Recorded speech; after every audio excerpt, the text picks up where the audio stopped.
And now let's welcome my friend, Sarabeth Berman, CEO of American Journalism Project.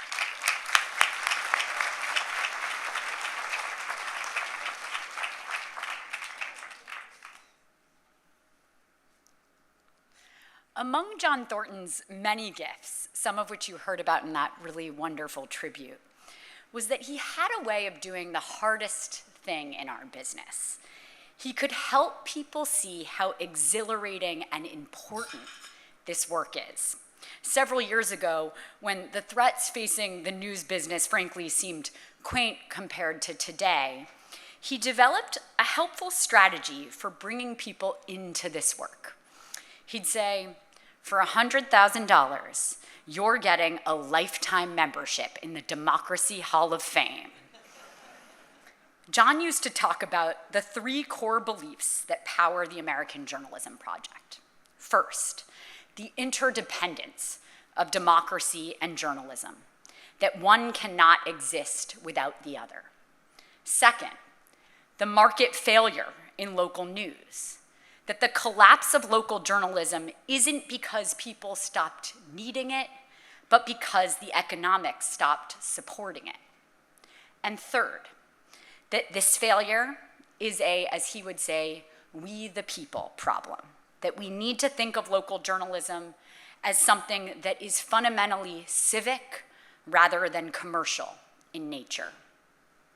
He became one of the earliest and most influential voices making that case. In 2008, he founded the Texas Tribune, which, in partnership with the great Evan Smith, who's here, and Ross Ramsey, and an extraordinary team, became a model for nonprofit local news across the country. In fact, their new CEO, Sarah Adler Hartman, is here with us tonight.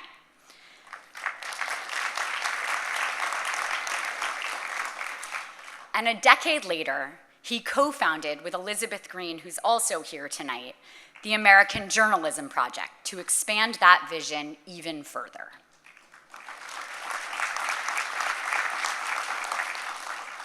Today, the American Journalism Project has invested in a portfolio of 50 organizations across 36 states, from Verite News, which we heard about tonight, to Montana Free Press, to El Paso Matters, to CT Mirror from Connecticut, to the Tulsa Flyer, which launched today, and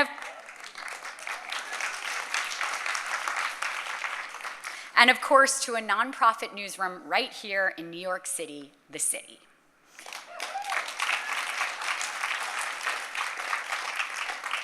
At a moment when so many people are focused on the challenges facing the press, these organizations represent something that cannot be overlooked: the rebirth of local news.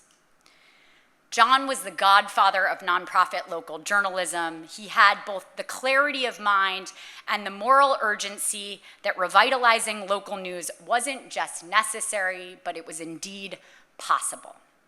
Since his passing, so many people across this country have shared how he helped shape their organizations and their leadership.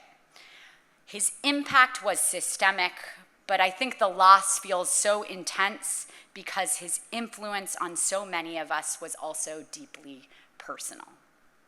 Tonight, we are joined by his beloved wife, Erin Thornton, and his stepson, Wade Driscoll, who are carrying forward his legacy not only by supporting this evening, but by continuing to champion the causes he cared about so deeply.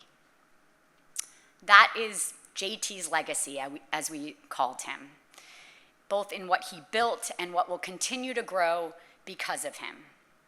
And I think it's fair to say he has more than earned his place in that Democracy Hall of Fame.